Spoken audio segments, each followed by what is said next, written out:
Oi, benção. Eu vou estar pulando essa parte de falar sobre as armas de Blaylock ou sobre o quão genial o Isagi consegue ser pra ir desenrolando e depois chegar no voleio de armas duplas. Então vamos direto pro que interessa. A minha sensação de ver esse painel pela primeira vez foi de ficar tão hypado e tão confuso ao mesmo tempo. O Isagi finalmente amassando o Rin e o Kaiser ao mesmo tempo, por si só já é uma coisa muito gostosa de se ver. Só que ao mesmo tempo eu fiquei me perguntando como isso aconteceu. Tipo, ele dá um zerinho na bola e depois muda o corpo de direção pra meter uma batida direta. Tudo isso enquanto a bola fica parada no ar. Eu vi gente comentando que a bola na real deu uma quicada no chão e por isso o Isagi teve tempo de meter essa acrobacia. Outros falando que não fazia sentido o cara conseguir realizar esse movimento e que foi tudo culpa do roteiro ou que o cara só conseguiu isso por ser o protagonista.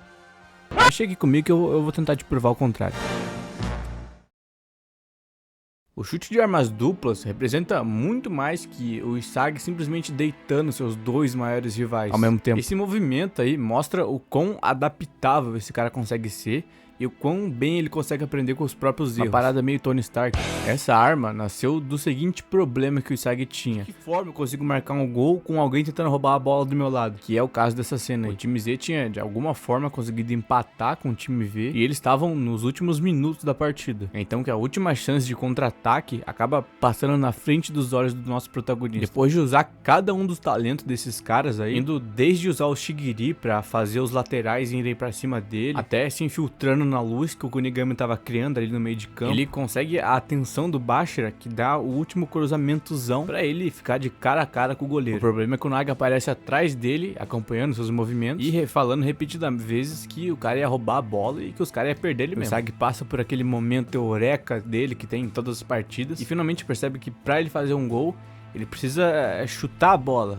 Olha só que impressionante. Só que mais pra frente, outro problema ia acabar surgindo. O chute direto precisava de duas condições pra acontecer. A primeira era dele estar livre na frente do gol e a segunda era dele estar com o equilíbrio em dia. O que, como a gente pode ver em várias situações, era um problemão, já que numa partida de alto nível, cheia de profissionais, essas condições aí são quase impossíveis. Ou bem raras, eu acho que eu exagerei um pouco. Como quando o Sai descobre esse ponto fraco dele e dá um empurrãozinho no cara, forte o bastante pra desequilibrar ele, mas fraco o suficiente para não ser tomado como falta. Aí ele acaba sendo forçado a passar a bola e perde a chance de gol. Outro momento é durante a Liga na Egoísta. Depois do Kaiser assistir a partida inteira sendo controlada pelo Yoichi, ele decide acabar com a graça dele só metendo uma marcaçãozinha comum ali mesmo, o que acaba causando o mesmo final do Isagi tendo que passar a bola outra vez. Bom, depois de ver esse problema acontecendo várias vezes, ele enfim toma vergonha na cara e começa a treinar a perna fraca justamente pra acabar com isso aí. E como a gente pode ver nesse painel, o Ness bloqueia ali o Isagi de um jeito que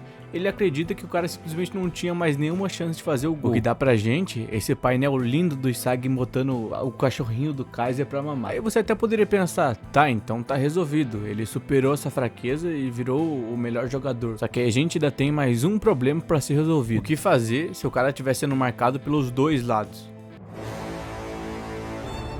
Sem poder dominar a bola, porque um dos caras ia acabar roubando, ou sem poder meter a finalização, porque ele ia acabar sendo bloqueado. Bom, o mangá mostra três formas de resolver esse BO. A primeira é indo no poupa-tempo. A primeira sendo o de melhorar o seu núcleo e fortalecer o seu corpo ao ponto de tancar quantos marcadores forem precisos, só na base da força bruta ali mesmo, que é o caso do herói caído. Usando a ambidestria artificial que esse cara conseguiu no Wild Card, ele usa as próprias mãos pra abrir espaço ali pela marcação e meter esse foguete. Outra forma de superar esse problema seria aprender a usar fintas e dribles que nem um Rin, pra daí controlar a bola e tirar ela da marcação. Finalmente a gente chega na terceira opção, que é na onde o Isagi mostra todo esse QI genial que ele tem. Nessa situação, como a gente sabe, ele estava sendo bloqueado pelos dois lados, com o Rin bloqueando a trajetória do chute dele e impedindo o cara de fazer o primeiro contato, e o Kaiser usando esse bração dele pra impedir qualquer giro de corpo que o Isagi usasse pra meter um chute com força. Basicamente o que ele tinha feito 2 partidas atrás. Aí já podendo ver o que ia acontecer no futuro,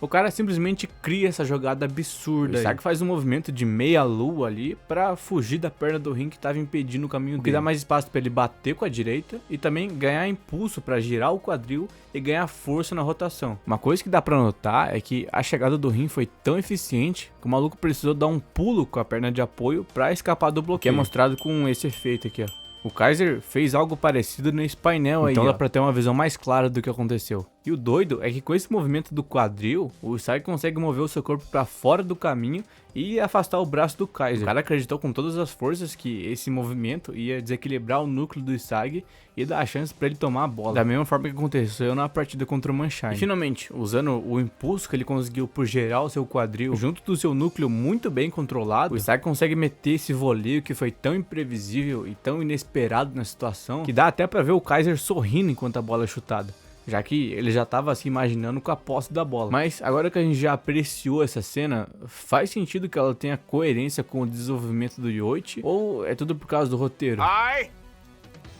Bom, primeiramente com os exemplos que eu dei aí sobre como o Usagi melhorou constantemente o seu chute ao decorrer da obra, dá pra ver que o seu núcleo fraco sempre chamou muita atenção dos marcadores, e ele precisava urgentemente ser treinado. Mas em contrapartida, o Usagi é também um dos personagens que mais teve treinamento durante a obra, junto ali de personagens como o Rin, o Nigami, o Nagi. Outra coisa é a sua habilidade acrobática, que já vinha sendo desenvolvida em cenas curtas ao decorrer da história. O cara fala mal formal. Como durante esses momentos em que ele pula e domina a bola no ar perfeitamente pra interceptar o passe que ia pro Nico, ou agora na Liga Não Egoísta pro Barou. Treinamento pra segunda seleção, em que ele consegue dar esses saltos aí pra meter aquele chute no ponto de impacto perfeito. A sua capacidade de driblar defensores sem a bola, que nem nessa cena do Barou, ou essa contra o Carazo, e até mais recentemente, em que a gente vê o cara defendendo essa bola imprevisível do Chris com esse pulão. Então sim, ele já era ninja o suficiente pra conseguir fazer esse movimento. Você que leu o mangá pelo TikTok que não percebeu. Mas eu acho que o maior motivo pra ele, como um aprendiz talentoso, ter conseguido fazer esse movimento é a inspiração que ele teve depois de ver o gol que o Nagi fez. Esse maluco armazenou essa cena em algum lugar do cérebro e ficou só esperando pra ajustar e aplicar ali no aperto. E agora, o último argumento seria o de que ele se encontrava ali no maior estado de flow e concentração possível. O autor deixa bem claro, desenhando o olho com fundo escuro e ao mesmo tempo cristalizado. E bom, basicamente com isso eu termino essa explicação nerd sobre esse chute de um personagem de anime. Mas é massa ver agora o quão apelão o Usagi tá com essa arma, já que não importa muito em qual direção o Usagi esteja defendendo, ele pode só fintar com a direita e bater com a esquerda, ou vice-versa. Além disso, como o próprio Hiyori explica, a situação pro goleiro é a pior possível, já que ele não sabe com qual perna o cara vai realmente chutar.